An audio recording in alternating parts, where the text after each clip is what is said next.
আলাইহিস সালাতু ওয়াস সালামের ক্ষেত্রে আমরা আরেকটা শিক্ষা পাই, সেটি হলো তিনি মধ্যম পন্থা অবলম্বন করতেন।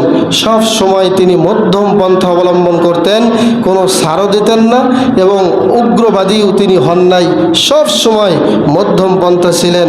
অথচ ইহুদিরা তাকে খাটো করতে করতে, যারা ইহুদি আছে তারা খাটো করতে করতে তারা এমন পর্যায়ে নিয়ে গিয়েছে, ঈসা আলাইহিস সালাতু ওয়াস সালামকে তারা বলে সে একজন জেনাকার সন্তান, অবৈধ সন্তান, বলেন নাউজুবিল্লাহ। এবং খ্রিস্টানরা তাকে উপরে উঠাতে উঠাতে এত উপরে উঠাইছে, উঠাইতে উঠাইতে তারা বলে ফেলে যে ঈসা আলাইহিস সালাতু ওয়াস সালাম আল্লাহর বেটা। আমরা তাকে আল্লাহর ছেলেও বলতে পারি না, আমরা তাকে জেনাকার সন্তান, অবৈধ সন্তানও বলতে পারি না। আমাদের এই ব্যাপারে কোনো বাড়াবাড়ি নাই। আমরা যারা মুসলিম উম্মা, মুসলিম জাতি, সালফে সালেহিন যারা, সালাফি আহলুল হাদিস যারা, আমাদের মত এবং আকীদা হলো আমরা বাড়াবাড়ি করব না, এমন আচরণ আল্লাহ তাআলা অপছন্দ করেন। আমরা শুধু এটুকু বলতে পারি তিনি আব্দুল্লাহি ওয়া রাসূলুহ, তিনি আল্লাহ তাআলার বান্দা এবং তার প্রেরিত রসুল এবং নবী। এই পর্যন্তই আমাদের আকীদা। এর বেশি বাড়াবাড়ি করলে আমরা ওই ইহুদি খ্রিস্টানদের মতো পাপাচার হয়ে যাব। আল্লাহ আমাদেরকে হেফাজত করুক, বলি আমিন। 7 নম্বর একটা শিক্ষা হলো শিরকের গুনাহ যে আল্লাহ কখনো ক্ষমা করেন না, এটা তিনি বরদাস্ত যে করেনই না, এই শিক্ষা আমরা তার জীবন থেকে পাই। তার প্রমাণ হলো খ্রিস্টানরা কিন্তু সেটাই করেছিল। তারা স্পষ্ট, যেটা আমি একটু আগে এই যে এখনই বললাম, তারা বলতো ওয়াকালাতিন নাসারা আল মাসিহ ইবনুল্লাহ।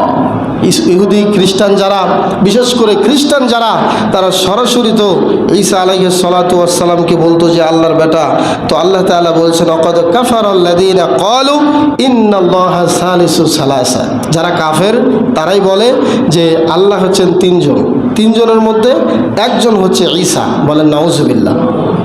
এই সমস্ত কথা তারা বলে, তারা ঈসাকে একমাত্র আল্লাহর আসনে তারা বসায় দিতে চায়, নাউজুবিল্লাহ। যদিও তিনি এমন কথা বলেন নাই, ঈসা আলাইহিস সালাতু ওয়াস সালাম কোনোদিন বলেন নাই যে আমি আল্লাহ, তোমরা আমার পূজা করো, আমার পায়ে সাজদা করো, এরকম কোনো কথা যদিও ঈসা আলাইহিস সালাতু ওয়াস সালাম বলেন নাই, কিন্তু তারপরও কঠিন কিয়ামতের দিন আল্লাহ তাআলা তাকে এই প্রশ্ন করবেন যে হে ঈসা, তোমাকে কেন তারা প্রভু বলে স্বীকার করে নিয়েছে, এর জবাব তোমাকে দিতে হবে, বলেন সুবহানাল্লাহ।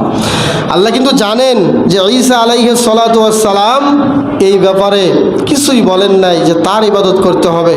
তারপরেও আল্লাহ তাআলা ঈসা আলাইহিস সালাতু ওয়াস সালামকে ধরবেন, জিজ্ঞেস করবেন, যেটা পবিত্র কোরআনের সূরা মায়েদার মধ্যে স্পষ্ট এসেছে। আল্লাহ তাআলা সেখানে বলেছেন ওয়া ইয ক্বালাল্লাহু ইয়া ঈসা ইবনে মারইয়াম আনতা কুলতা লিন-নাসি ইত্তাখাযুনি ওয়া উম্মি ইলাহাইনি মিন দুনিল্লাহ। হে ঈসা, যেদিন আল্লাহ তাআলা বলবেন হে ঈসা তুমি কি বলেছিলে তোমার কওমের লোকদেরকে, হে আমার কওমের লোকেরা, ইত্তাখাযুনি ওয়া উম্মি ইলাহাইনি মিন দুনিল্লাহ, আমাকে আমার মাকে তোমরা আল্লাহকে বাদ দিয়ে পূজা করো।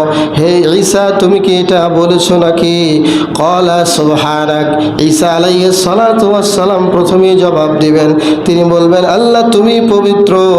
মা ইয়াকুনু লি আন আকুলা মা লাইসা লি বিহাক। আল্লাহ কখনোই আমার দ্বারা এমন কথা বলা সম্ভব নয়, আমার জবান দিয়ে এই রকম আওয়াজ বের হওয়া কোশ্চিন কেন সম্ভব নয়, অসম্ভব।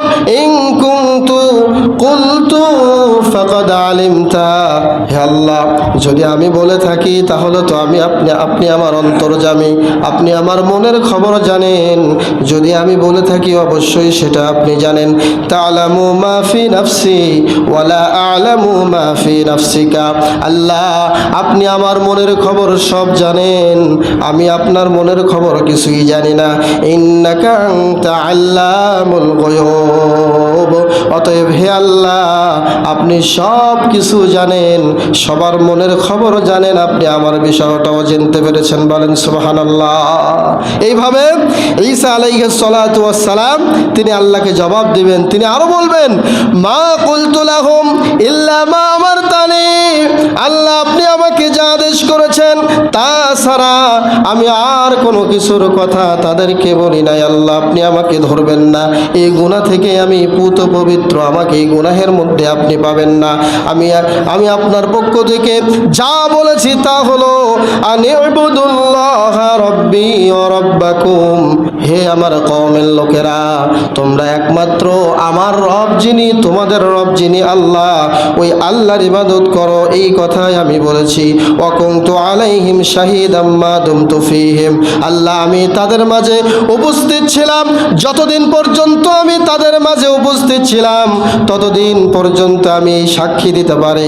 এরপরে যখন আমাকে দুনিয়া থেকে তুলে নেওয়া হলো আসমানে, এরপরে তারা কি করেছে এটা তো আমি বলতে পারবো না।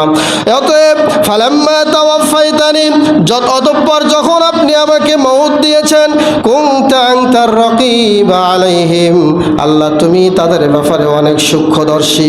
আল্লাহ তুমি জানো কি করেছে তারা, আমাকে নিয়ে কি বাজে মন্তব্য করেছে। ওয়া আনতা আলা কুল্লি শাইইন শাহীদ, এবং আপনি সকল বিষয়ে সব কিছু জানেন, সব বিষয়ে আপনার সাক্ষ্য আছে, আপনি সাক্ষ্য দিতে পারবেন। আমি কোশ্চিনকালেও তাদেরকে বলি নাই তোমরা আমাকে আর আমার মাকে তোমরা প্রভু বলে স্বীকার করে নাও, এইভাবে আমি কোনোদিন বলি নাই। অর্থাৎ আল্লাহ জানেন যে ঈসা আলাইহিস সালাতু ওয়াস সালাম শিরক করতে বলেননি, তারপরেও এটা এভাবে আল্লাহ ধরবেন, তার মানে হলো আল্লাহ তাআলা এই রকম শিরকের গুনাহ ক্ষমা করেন না, তিনি এটা বরদাস্ত করতে পারেন না। কিয়ামতের ভয়াবহতা যে কত বড় হবে এই আয়াত থেকে আমরা তা বুঝতে পারি।